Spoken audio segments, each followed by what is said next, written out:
Have you ever gone through the Gospels and noticed the uncomfortable atmosphere whenever the term Samaritan comes up?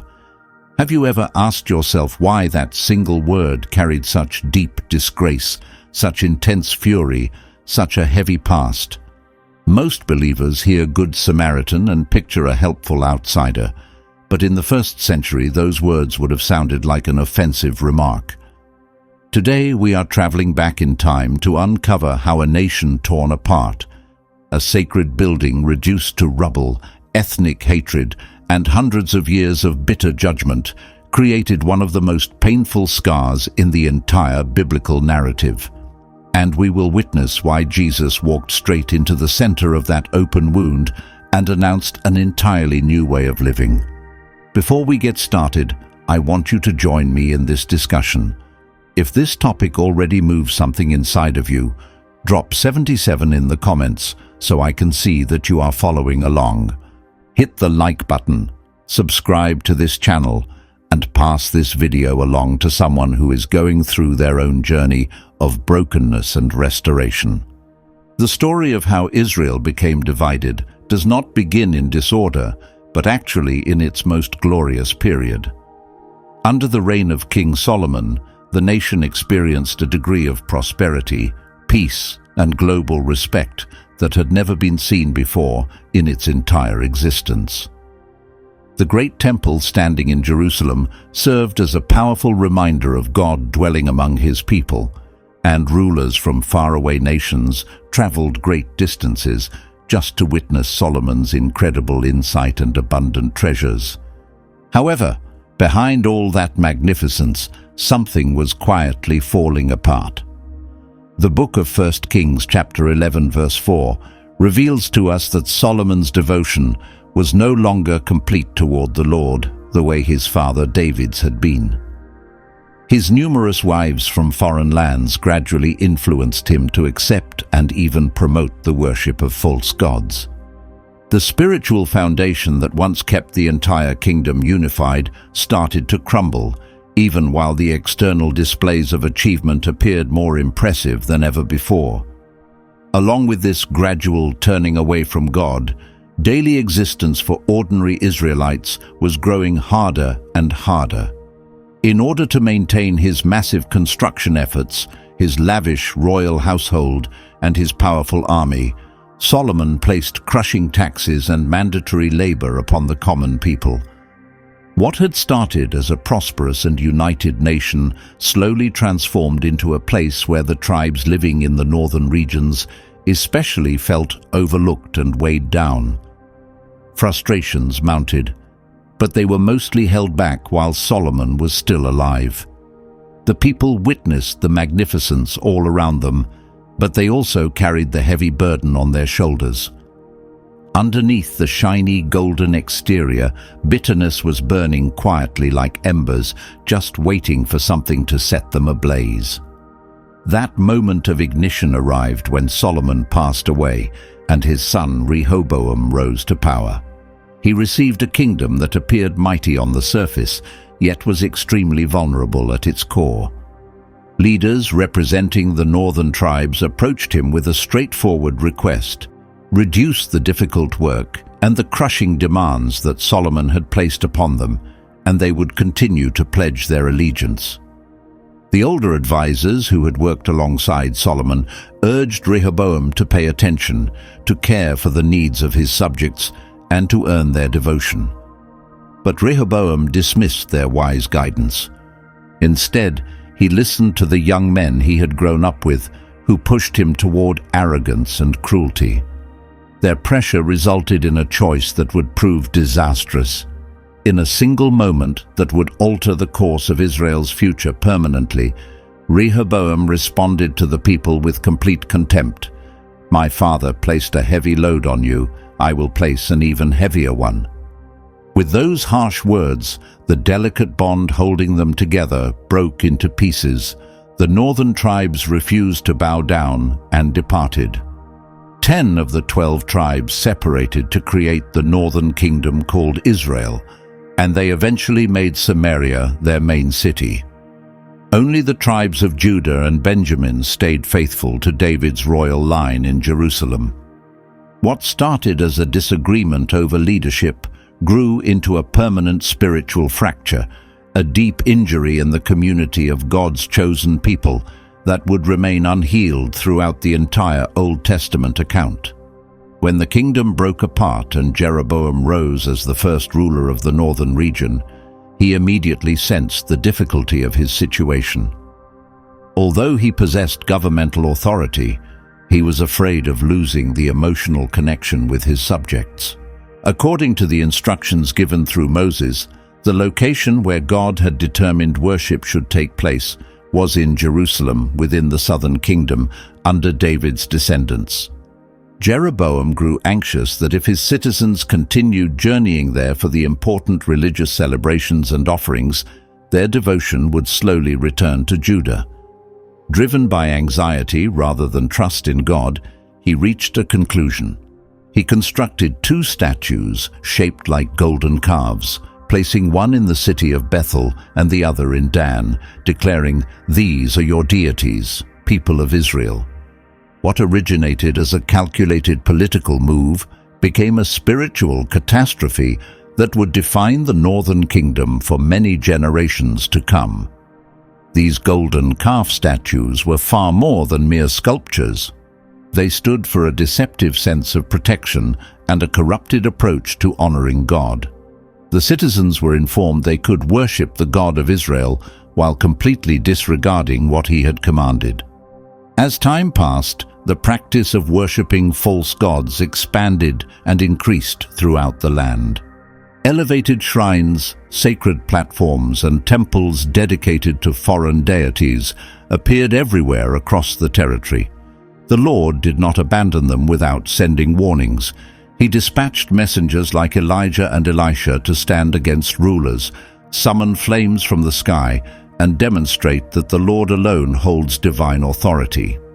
In later years, prophets, including Amos and Hosea, spoke with sharp precision, revealing wrongdoing, hollow religious practices, and disloyalty to God. They begged Israel to change their ways, to abandon their idols and come back to their sacred agreement with God.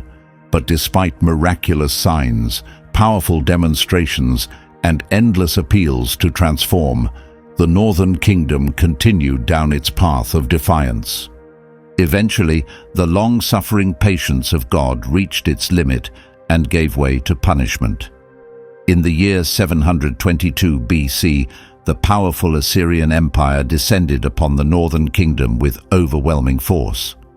Following an extended period of warfare, Assyria seized control of Samaria, the royal city. The second book of Kings, chapter 17, verse 6, describes that moment in stark terms. The Assyrian king took Samaria and carried the Israelite people away. Massive numbers of the population were removed and transported into captivity, scattered throughout remote areas of the vast empire. Agricultural lands, family homes, and entire urban centers that once belonged to the Israelite tribes were left shattered and abandoned, serving as a visible testimony to the consequences of breaking their covenant with God. Yet the narrative did not conclude simply with the exile. Assyria maintained a strategy of moving defeated populations around in order to crush any potential uprising and to mix different cultures together. So they transported people from different nations, each group bringing their own languages, their own deities, and their own cultural practices, and they placed them throughout the towns of Samaria. These foreign populations began marrying the Israelites who had remained behind and not been taken away. As the years went by, a new blended community took shape, holding on to fragments of Israelite ancestry, but also absorbing influences from numerous other cultural backgrounds. This developing group of people would eventually become known as the early Samaritans, a unique population with a complicated sense of identity brought into existence through divine punishment, forced relocation, and the merging of different cultures in the territory that had previously been the center of northern Israel. When the Assyrians moved foreign populations into the towns of Samaria, these newcomers arrived in a territory with a past they could not comprehend and a deity they had never encountered. Very quickly, something horrifying started to occur. Fierce lions began attacking them, and their terror rapidly took on a spiritual dimension. They reached the conclusion that they were experiencing divine punishment from the deity who ruled over that territory because they had no knowledge of how to properly honor him. According to their understanding of the world, every region had its own god, and to live peacefully in any place, you needed to show respect to that particular deity. So they communicated with the Assyrian king, requesting assistance in calming this angered divine being. As an answer, the Assyrian ruler sent back a priest of Israelite origin from the places of exile to instruct the new residents about what the deity of that territory demanded. On the surface, this might appear like a positive move toward restoring genuine worship. But there was a heartbreaking complication. This priest originated from the northern religious system that had already been severely compromised. His knowledge of the Lord had been molded by generation after generation of spiritual shortcuts, idol worship, and religion manipulated for political purposes. He was familiar with the name Yahweh. He possessed some understanding of the sacred laws, but he also brought with him the twisted teachings and partial truths that had caused Israel to wander away from God in the beginning.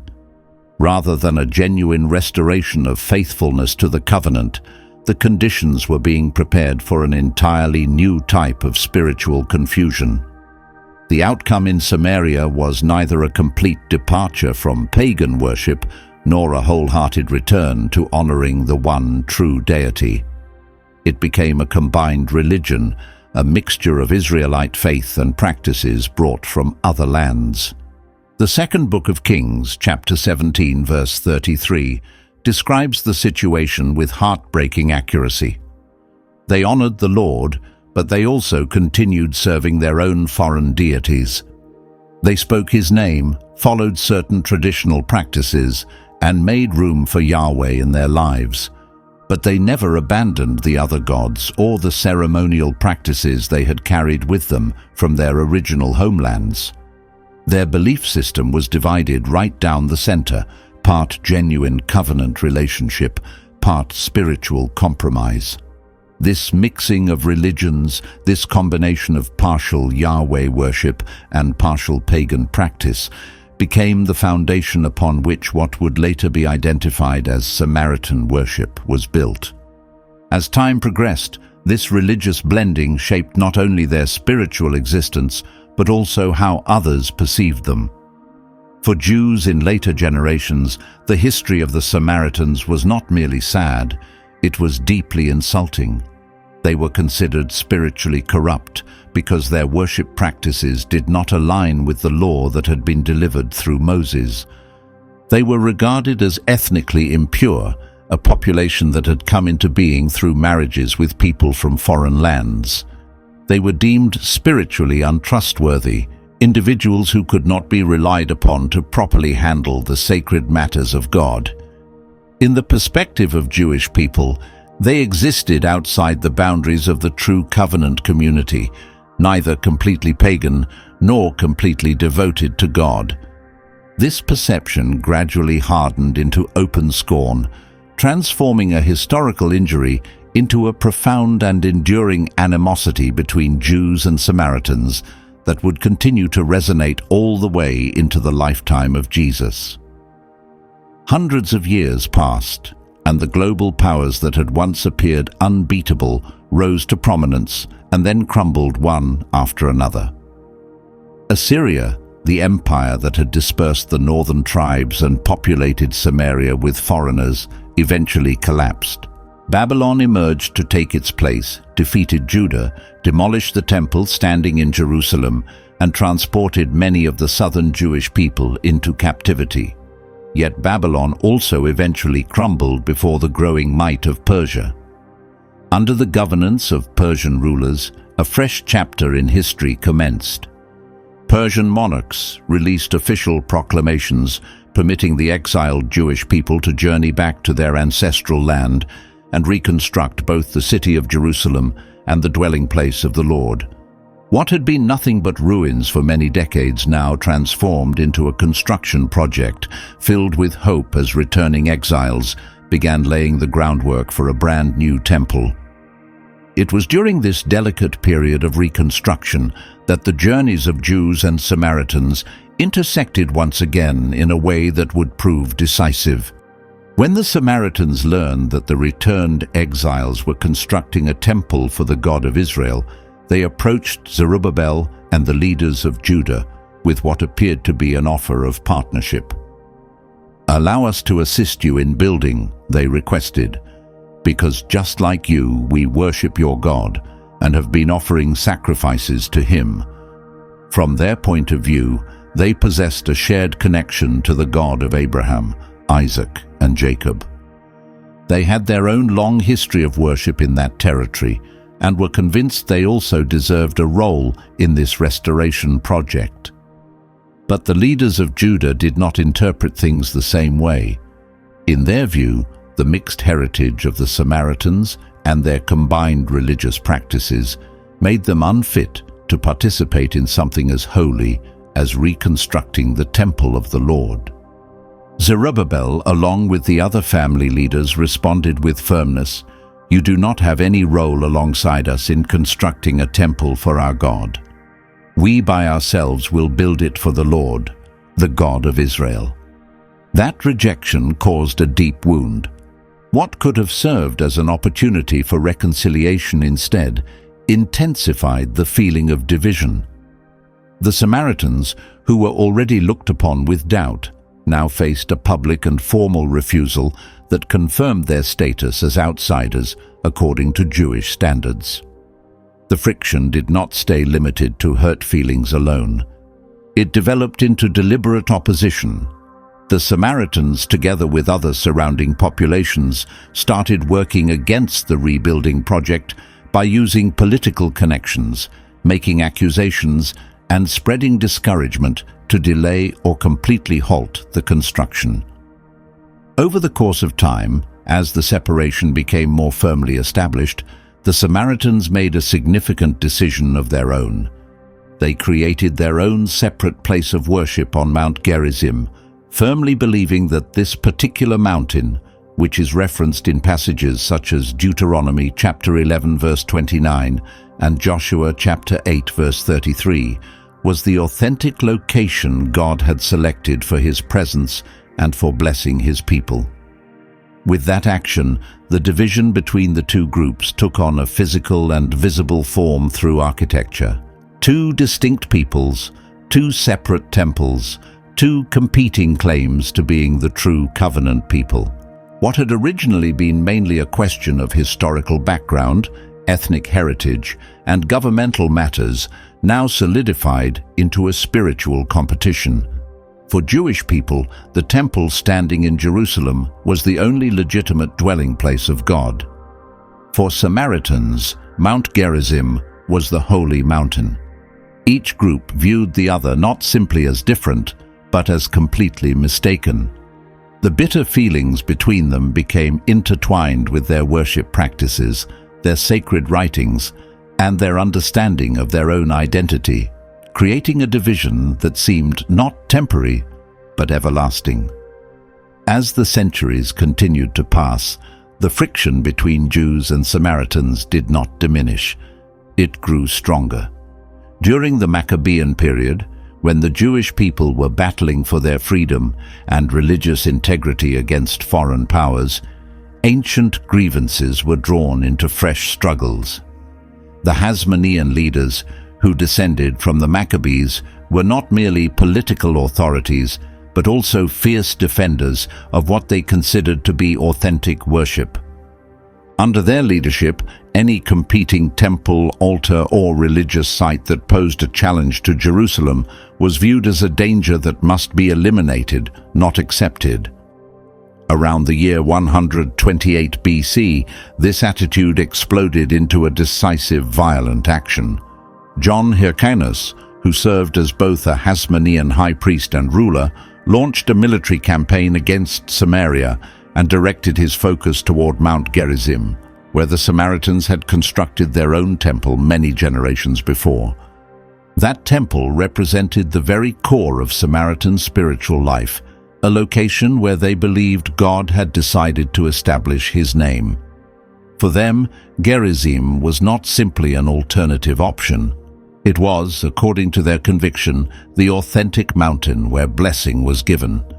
When Hyrcanus commanded its demolition, it was more than just a military operation.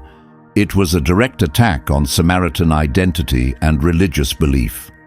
To the Samaritans, the demolishing of their holy place was a profound wound, a savage act that validated their deepest concerns about Jewish authority. The sacred location where their ancestors had offered sacrifices, lifted prayers, and observed religious celebrations was turned into rubble. Their spiritual connection to God, as they perceived it, was forcefully taken from them. To many Jewish people of that era, however, the action was understood in a different light. They interpreted it as a cleansing of the land, a required measure in getting rid of what they considered to be a false temple that threatened the supreme importance of Jerusalem. What one group experienced as total destruction, the other group defended as faithful obedience. From that point forward, attitudes crystallized into open hatred. Jews more and more came to view Samaritans as religious betrayers, people who had contaminated the faith, opposed Jerusalem, and held tightly to a competing sanctuary. Samaritans, for their part, saw Jews as tyrants who employed military strength and religious authority to wipe out their narrative and suppress their worship. Traveling between the regions of Judea and Samaria became stressful and frequently perilous. Many Jewish people chose to take longer routes that went completely around Samaritan lands. Social guidelines developed that made the separation feel complete and final. Eating together, receiving hospitality, marrying across groups, and even consuming water from the same source was strongly discouraged or entirely prohibited. By the time Jesus traveled the dusty pathways of Galilee and Judea, the separation had woven itself into the fabric of daily existence. The Gospel of John expresses it in a straightforward, powerful sentence. When Jesus engaged in conversation with the Samaritan woman beside the well, she was stunned, and the text provides the reason. For Jews do not interact with Samaritans. What had started long ago during Solomon's reign as governmental friction had expanded layer upon layer into an enormous spiritual and social gap, one that only a Redeemer who broke through barriers could even begin to mend. Into this lengthy, painful history of suspicion and disdain, Jesus enters the picture, not as yet another Jewish religious teacher steering clear of Samaria, but as someone resolved to face the barrier that everyone else had grown accustomed to accepting. He does not take the more secure path that goes around Samaritan lands. Instead, John chapter 4 verse 4 informs us he needed to travel through Samaria as though his very purpose drove him in that direction. At the well of Jacob outside a Samaritan village, he sits down exhausted and parched, waiting. When a Samaritan woman comes near to collect water, he does something unimaginable for a Jewish man during that period. He initiates conversation with her. She is rejected on 3 counts: a Samaritan by her ethnic background, a woman living in a society controlled by men, and an individual with a morally troubled history. Yet Jesus requests water from her, a basic appeal that conveys deep respect for her worth. He draws her into sincere dialogue, uncovers the concealed circumstances of her life, but does so without passing judgment, guiding her instead toward expectation of something better. In their exchange, Jesus addresses the most sensitive point of the entire conflict, the matter of genuine worship. The woman brings up the disagreement between Mount Gerizim and Jerusalem, between Samaritan and Jewish assertions. Jesus does not avoid speaking truthfully, but he elevates the discussion beyond ancient conflicts.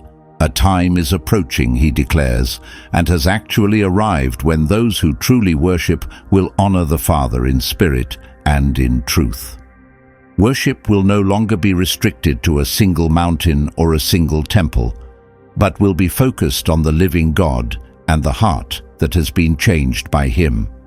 Then, in an uncommon and deeply significant moment, Jesus clearly makes known who he is. I, the one talking with you right now, I am he, the promised Messiah. The woman transforms into a messenger to her own community, and numerous Samaritans place their trust in him. They go beyond what many in Israel did, openly declaring, "This man truly is the Savior of the entire world." Those who had once been looked down upon now stand among the very first to proclaim who Jesus actually is. But the love Jesus showed towards Samaritans was not confined to a single meeting. In Luke chapter 10, when a Jewish legal scholar poses the question, "Who qualifies as my neighbor?" Jesus responds with a story that positions a Samaritan as the central heroic figure. A traveler is attacked and abandoned barely alive. Religious authorities walk past without stopping, but a Samaritan pauses, treats his injuries, and covers the cost of his recovery. The lesson is pointed and unmistakable. It is showing mercy, not ethnic background or religious credentials, that accomplishes what God commands us to do in loving others. In Luke chapter 17, 10 individuals suffering from leprosy receive healing from Jesus, but only a single person comes back to express thankfulness, and that person is a Samaritan. Once more, the one considered an outsider becomes the demonstration of authentic appreciation and genuine belief. In Luke chapter 9, when a Samaritan community declines to receive Jesus as a guest, his followers, filled with long-standing ethnic bitterness, desire to summon flames down from the sky. Jesus corrects them sharply, refusing to allow punishment and revenge to characterize what his kingdom stands for. Through his words, his stories, and his deeds, he interrupts the pattern of hatred, revealing that through him hundreds of years of separation can start to fall apart, and those once considered enemies can be welcomed into the household of God. When Jesus returned to life after his death and made preparations to go back to the Father, he did not overlook Samaria. In the final instructions he gave to his followers, he mapped out a route for the good news that was anything but random. "You will serve as my witnesses in Jerusalem and throughout all of Judea and Samaria, and extending to the farthest parts of the earth." Acts chapter 1, verse 8. Pay attention to the sequence. Before the message would fully expand into the Greek and Roman territories, before it would arrive in the major metropolitan centers of the non-Jewish world, it was specifically directed to travel through Samaria. The exact area that had once been looked down upon and deliberately avoided was intentionally positioned at the forefront of God's growing kingdom. Persecution breaking out in Jerusalem soon caused many believers to scatter, and one of them, a man named Philip, traveled down to a city within Samaria and started proclaiming the message there. What he brought with him was not a diluted version of the truth, not a lesser quality gospel intended for people considered less important, but the identical good news about the death of Jesus, his coming back to life, and his authority over all things. As he declared the message of Christ, the mighty power of God operated openly for everyone to see. Wicked spirits cried out loudly and departed from those who had been suffering under their control. Men and women who had been held captive by demonic powers were released and set free. Those who had been unable to move or walk were restored to health and started walking again. The spiritual gloom and physical suffering that had pressed down on Samaria for countless generations began to lift away. Luke informs us that as these miraculous signs accompanied what Philip was preaching, tremendous joy filled that entire city. This was not merely emotional enthusiasm, it was the profound, unexpected joy of a community long treated as unwelcome, now learning that the arms of the Savior were stretched out to receive them as well. Some who had spent their whole lives under the weight of Jewish disapproval now heard, perhaps for the very first time, that through Christ they had not been overlooked, they were not inferior, but they were being invited into the very center of what God was accomplishing. When the apostles remaining in Jerusalem received word that Samaria had embraced the message of God, they did something extraordinary. They dispatched Peter and John, two of the most prominent apostles, men who had traveled alongside Jesus personally, to go down and witness what God was accomplishing there.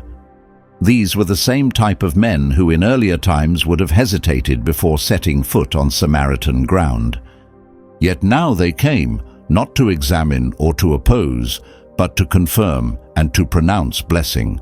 They offered prayers for the Samaritan believers, asking that they might receive the Holy Spirit. And as they placed their hands upon them, the Spirit descended. This moment served as a visible demonstration that Samaritans were not some separate offshoot of the faith, but completely integrated members of the single body of Christ. The apostles who had once shared the natural tendency to steer clear of or look down upon Samaria now stood right in the middle of Samaritan brothers and sisters, touching them, praying over them, acknowledging them as equal recipients of everything God had promised. Through Jesus, the wall between Jew and Samaritan that had stood for centuries was not simply weakened, it was demolished. The good news had not only arrived in Samaria ahead of reaching the non-Jewish world, it had also transformed a region defined by division into a living demonstration that Christ builds one unified family in places where ancient hostilities once dominated. For believers of African American heritage, the account of the Samaritans is not merely something from the distant past. It feels like gazing into a reflection of their own experience. Here is a community forced from their homeland, uprooted by empires and conflicts over power that they had no control over. They were branded as tainted, their family lineages questioned, their worship dismissed as invalid. Laws, social customs and cultural norms established boundaries to keep them separate, on the far side of respectability and belonging. They lived with a reputation that was not of their own making, bearing a mark of shame placed upon them by others who considered themselves more pure, more correct, more worthy of receiving God's blessing. Samaritans understood what it felt like to be regarded as those who did not belong before they even had a chance to speak. Their prayers were brushed aside, their customs ridiculed, their very existence treated as something contaminated. They were, according to the view of many Jewish people, individuals to be steered clear of, not welcomed with open arms. For numerous black Christians living in America, that account resonates deeply with their own lives. From territory that was taken and forced labor that was stolen to the practice of segregation, discriminatory housing policies, and the disproportionate imprisonment of their community, there exists a lengthy collective memory of being stripped of respect, being assessed unfairly before uttering a word, being viewed as a difficulty rather than a human being. Churches, communities, educational institutions and societal structures have frequently reinforced the message, "You are not welcome at the table." And yet, into the Samaritan narrative steps Jesus. He does not bring along the anxiety, the bias, or the preconceived notions of his surrounding culture. Where others perceive contamination, he recognizes an opportunity for ministry. Where others take roots around Samaria, he proceeds directly through it. He takes a seat beside a Samaritan well, requests water from a Samaritan woman, and addresses her as an individual possessing value, intelligence, and an eternal soul. He shares parables where a Samaritan is the true neighbor who genuinely loves, the outsider who transforms into the model to follow. He accepts the gratitude of a Samaritan leper and celebrates his thankful response. With every action he takes, he refuses to allow inherited bitterness to control his intentions. For Black believers, this Jesus is not far away. He is profoundly meaningful to their lives. He is the one who enters into neighborhoods labeled as unsafe, run down, or inferior, and proclaims them precious. He communicates to the dismissed that they are noticed, understood, and welcomed. He stands against structures that deny people their humanity and summons those who follow him to do likewise. The barrier that society demands must remain standing between different races, economic levels, and cultural backgrounds. He demolishes through his own physical sacrifice on the cross, and he continues this work in the present day, restoring wounded senses of self, taking back stolen worth, and constructing a kingdom where those who were once shoved to the margins now stand as sons and daughters right at the heart of his affection.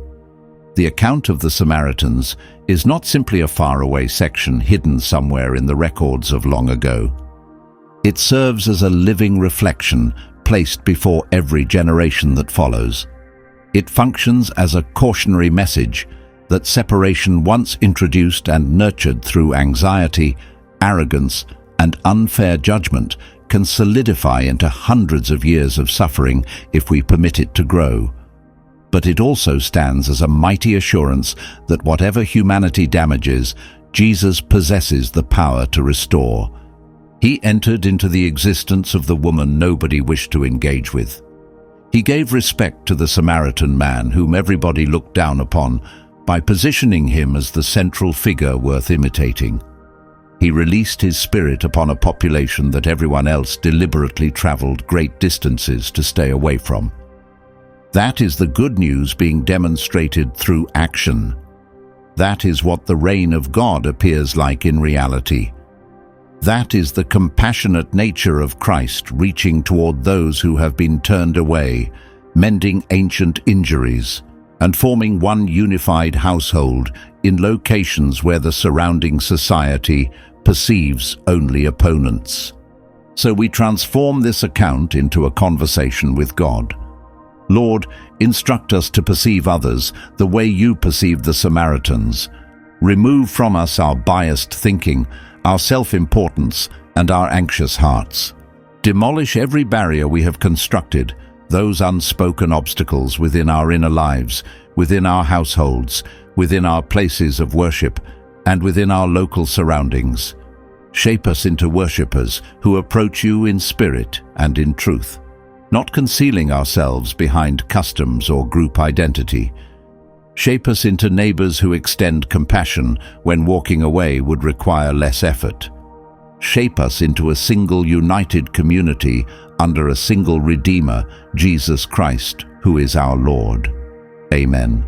If this exploration through the sacred writings opened your understanding, if it questioned some things you previously assumed, if it brought back to your awareness that Jesus continues to enter into spaces of dismissal, then do not allow this message to end with you alone. Assist it in finding its way to someone who is in need of receiving it.